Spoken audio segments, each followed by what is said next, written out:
Imagine walking onto a grand stage. Lights dimmed, audience waiting in hushed anticipation. You slip into costume, adopt a script, then deliver lines as though you have rehearsed them your entire life. Yet you have only vaguely sensed the forces guiding you from behind the scenes. Carl Jung, in exploring the mysteries of the psyche, once suggested that we do not simply wear one persona, but many. The question is whether these timeless archetypes silently shape the characters we portray day after day. Today we will dive into this profound inquiry. Do these primordial patterns really influence the roles you play, the masks you wear, and perhaps even the person you pretend to be? Before we embark on this journey, I want to welcome you to this space of exploration. If you find yourself drawn to uncovering hidden facets of your mind, or if you are intrigued by the deeper currents that move us all, consider subscribing. In our time together, we will reveal how Jung's concept of archetypes brings to light the invisible costumes of the psyche and illuminates the hidden script that may be driving your decisions, relationships, and sense of self. We often believe we are in total control of our identities. The modern world encourages us to be independent actors, freely deciding who we want to become. Yet as we step into different roles in our families, workplaces, or social circles, we may notice subtle shifts. One moment we are the caregiver, offering a gentle voice and calming presence. Later we step into the role of the leader, speaking with authority. And at other times we might adopt a more playful side, the eternal jester who cracks jokes in order to fit in. Beneath these surface-level changes, something deeper is at work. We are guided by psychological patterns older than any civilization, patterns that make certain roles feel instinctively comfortable or frightening. Though we might assume these are merely choices, Jung proposed that we share a collective unconscious, populated by archetypal energies that flow through us like rivers forming the landscape of our psyche. What if you are not just one individual, but a cast of characters shaped by universal storylines? How does this dynamic allow you to grow and connect? And when might it cause confusion or even inauthenticity? Could it be that the persona you show the world is molded by archetypes you inherited long before you were born? Are these archetypal forces a mystery you have to solve? Or might they be a creative partnership waiting to be discovered? Let us open the curtains. Step behind the stage lights and examine these archetypal scripts that may be steering your every move. Picture a great theater suspended in time, an infinite backstage brimming with costumes. Each costume symbolizes a particular archetype, such as the nurturing mother, the wise elder, the playful trickster, the stoic warrior, or the wounded healer. You might think of these archetypes as dramatic roles that have emerged over centuries of storytelling, myth, and shared human experience. At some point, you, like all of us, wander into that backstage area. Certain costumes stand out in vivid color, beckoning you to try them on. Others remain hidden in dusty corners, either intimidating or simply unnoticed. When you slip into one of these costumes, you adopt the energy of that archetype, often without even realizing it. In Jungian psychology, archetypes are not just fantasies. They are innate potentialities within the psyche that guide our perceptions, emotions, and behaviors. They can appear in dreams, fairy tales, cultural myths, and personal relationships. Each archetype carries a unique voice and perspective. The hero archetype might call you to overcome challenges with resilience and courage. The caretaker might urge you to offer compassion and nurturing to friends, family, or even strangers. The rebel might stir you to break away from conventional boundaries. Because these patterns are so deeply ingrained in our collective unconscious, we often feel them as natural urges or gut-level impulses rather than conscious decisions. The intriguing part is how these archetypes merge with your individual life story. You may find you are repeatedly drawn to certain jobs, partners, or hobbies that resonate with a dominant archetype inside you.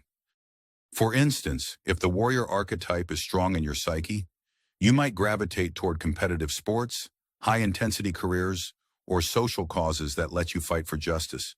Or if the caregiver archetype is at the forefront, you could be drawn to nursing, teaching, or volunteering. One might say, that is just my personality. Yet Jung believed these traits extend far beyond mere preference. They connect you to universal themes of victory, nurturance, or wisdom that have lived in humanity for thousands of years. The question is, are you consciously choosing which archetype to embody, or has it chosen you? Let us consider how this affects our day-to-day lives. The persona is the face we present to the outer world, an adaptive mask that helps us function in society. One might see the persona as the costume you wear on the stage of life. If you are a team leader at work, your persona might be confident and organized. If you are a friend in need, your persona might be empathetic and gentle. This shaping of your external identity helps you meet social expectations. Yet the persona can also become a rigid mask, one that hides insecurities or inner contradictions. When you over-identify with a single role, you risk missing the multiplicity of archetypes that lie dormant, waiting to be acknowledged. Do you feel like a different person when you switch from professional meetings to family dinners? If so, these subtle transformations might indicate how easily we slip into new costumes, blending persona with an underlying archetype that suits the moment. One real-world example can be found in social media. Imagine a friend who carefully curates her profile to project an image of boundless cheer and ambition.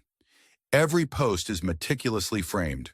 She is playing the role of the achiever archetype, celebrating milestones and success stories while downplaying any struggles.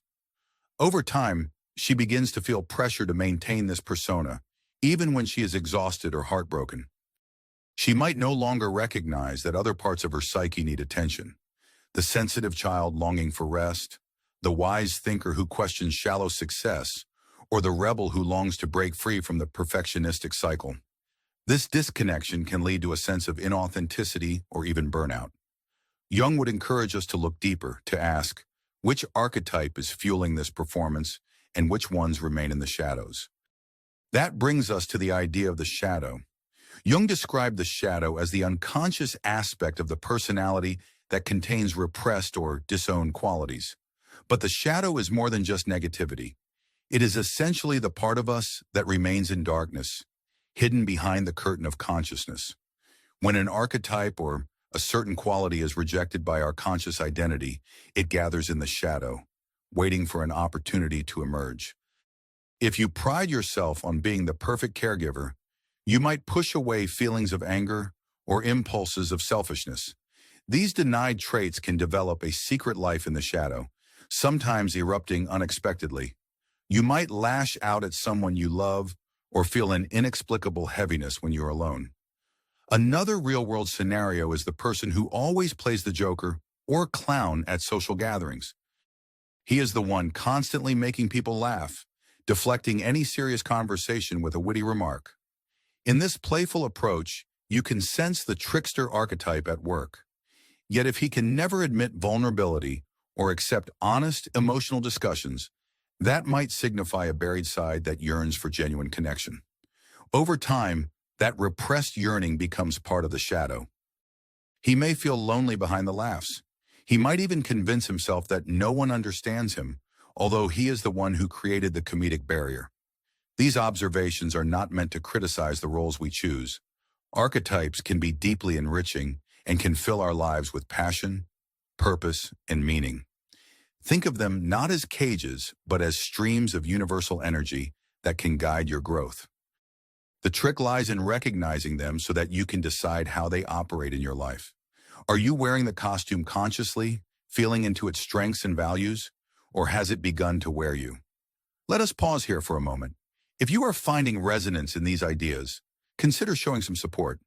When you share, comment, or simply engage with these discussions, you become part of a larger dialogue that encourages self-awareness and deeper psychological insight. Now let us re-enter our metaphorical theater and explore the interplay between your personal unconscious and the collective unconscious. Jung described the personal unconscious as the reservoir of your individual experiences, memories, and repressions. This layer is unique to you. Beneath it lies the collective unconscious, a shared heritage of human experience that transcends culture and time. Within it dwell the archetypes, universal blueprints for human thought and behavior. You might observe this interplay in dreams. For instance, you dream of a wise old woman offering a key.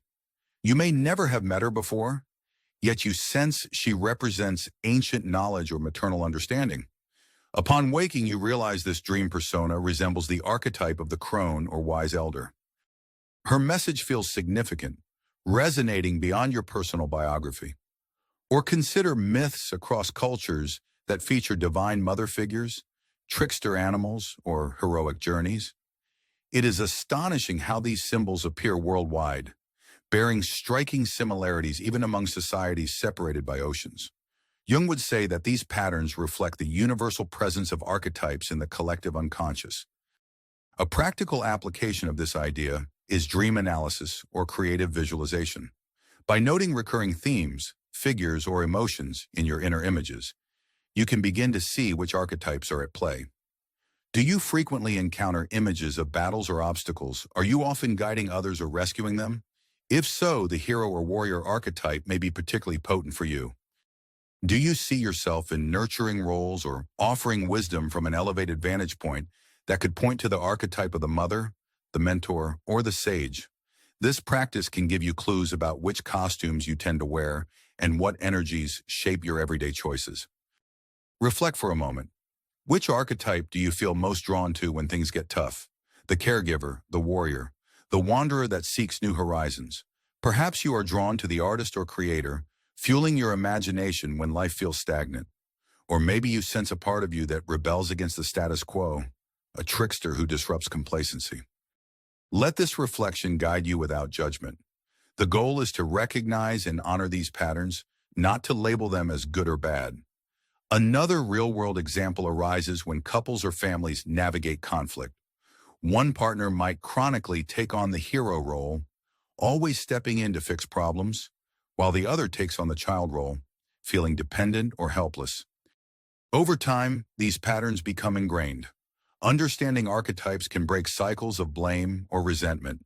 Instead of saying, "Why are you always such a control freak?" one might step back and realize, we are locked into a hero-child dynamic. Perhaps we can shift to a more balanced relationship where both feel equally empowered. This insight can be a powerful moment that cracks open possibilities for growth and healthier communication. Now imagine how these archetypes influence your professional life. You might be the creative visionary, the caretaker manager, or the analytical strategist. Each role has its strengths and blind spots. Recognizing your dominant archetype at work can help you identify tasks that energize you and those that drain you. Additionally, it highlights how you interact with colleagues who embody different archetypes. Maybe your coworker resonates with the rebel archetype and resists structure. Instead of clashing, you can harness this energy to drive innovation while balancing it with your own structured approach. Understanding the interplay of archetypes on a team can transform conflict into creative synergy. Let us apply a simple metaphor. Imagine your psyche as a grand orchard with many different fruit trees. Some produce apples, others oranges, some lemons. Each tree is like an archetype, carrying its own distinct flavor and offering. Now consider that you have tended only one or two trees your entire life. Perhaps you have poured all your energy into those two trees, ignoring the rest of the orchard. Over time, the neglected trees either wither or grow wildly, dropping fruit that never gets harvested. The orchard is never fully realized. Recognizing and consciously nurturing each tree allows you to benefit from a more abundant harvest of inner resources. That orchard is your total self, waiting to be explored. How can you begin harvesting your orchard, or, returning to our earlier theater image, how can you become the director of the show instead of a mere actor? The first step is awareness. Notice when you feel drawn to or repelled by certain roles in your life. Journal about moments when you felt a strong surge of emotion. Was it the caretaker in you that leaped into action, the rebel that fought against unfair rules? The next step is to explore these inclinations without judgment. You can dialogue with the archetype. Write, speak, or think. What do you want from me? How do you serve me? Where do you lead me astray? By personifying the archetype, you bring unconscious material into the light of consciousness. A second practical approach is to examine your heroes, fictional or real. Whom do you admire? Why are they wise mentors, fearless warriors, nurturing souls? By identifying the qualities you admire most, you discover the archetypes you aspire to embody. You can then integrate these energies more consciously into your daily life. It is also helpful to look at tension points. For example, if you are playing the caretaker role continuously, you might neglect your inner rebel that wants freedom or your inner sage that craves solitude to reflect. Ask yourself, if I gave this neglected part of me some space, what would it say? What would it do? Through such reflection, you begin to balance the interplay of archetypes within you, preventing any single role from dictating your entire life script. This process can feel both fascinating and challenging, yet it offers the ultimate reward, a more authentic life that honors the full range of your human potential. Now that we are deeper into our conversation, let me thank you again for being here. Your curiosity and openness to these ideas remind us that personal growth is a communal endeavor. By supporting each other in exploring these deeper truths, we invite more awareness, acceptance, and transformation into our lives. Returning to Jung's perspective, we come to realize that we are not imprisoned by archetypes. Rather, they are pathways through which the collective wisdom of humanity flows into our individual stories. The problem emerges only when we allow an archetype to dominate unconsciously, leaving no room for choice or integration.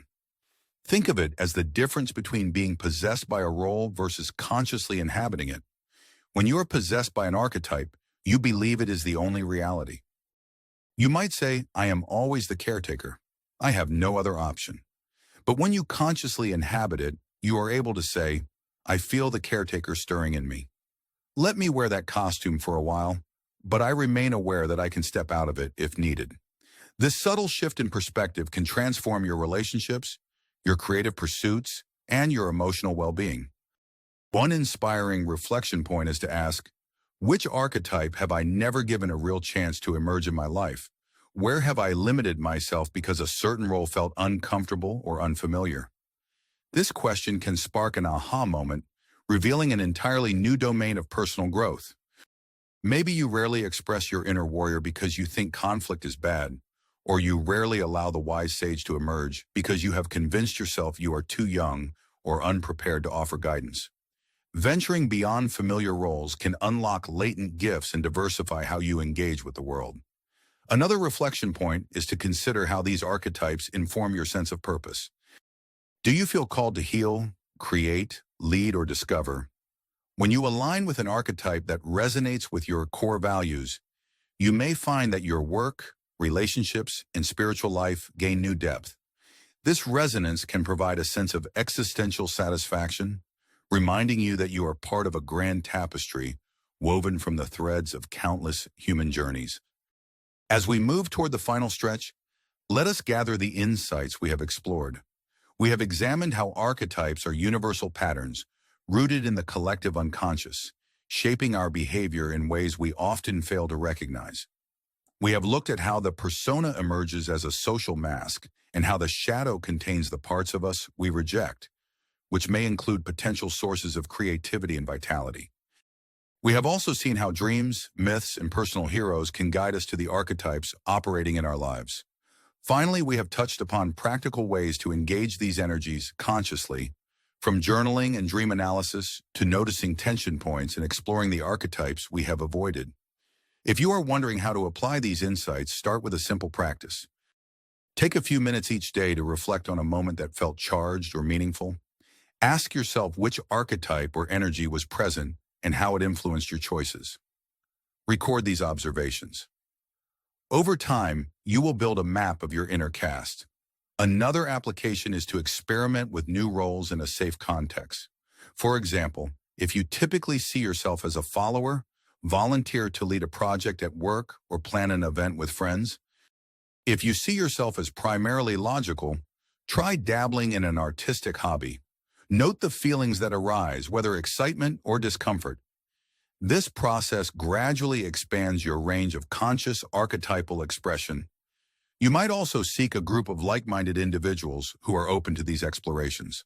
Discussing dreams, sharing stories, or analyzing myths can bring these archetypes to life in a supportive setting. If you need deeper guidance, a therapist who works with Jungian or depth psychology principles can be a valuable companion. However you choose to proceed, Remember that these archetypes are not obstacles, but resources, offering symbols that speak to the soul.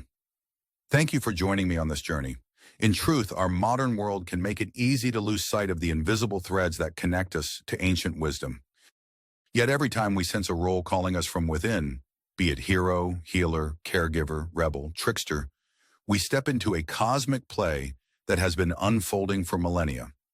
By recognizing these archetypes and choosing how to engage them, you can become both actor and director, shaping a life that is rich, authentic, and attuned to your deeper self.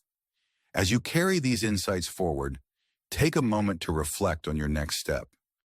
Which archetype will you investigate or embrace more fully? In that simple act of curiosity, you will be discovering hidden corners of your psyche that have long yearned for your attention. That is the magic of Jung's psychology. It reveals that you are a unique individual and at the same time a custodian of ancient energies. The more you integrate these forces, the more dynamic, whole, and compassionate your life can become. I invite you to share your reflections or questions in the comments. Your experiences may illuminate aspects of this topic that speak to others in our community. Together, we expand our understanding of how archetypes shape our choices, our dreams, and the very essence of who we imagine ourselves to be. If you have not yet subscribed, I encourage you to do so, because diving deeper into Jung's world can open new doorways of self-discovery. Whether you feel drawn to the wise elder, the sacred child, the gentle caregiver, or the fiery rebel, your story matters here. Let us continue exploring the theater of our collective soul, one archetype at a time.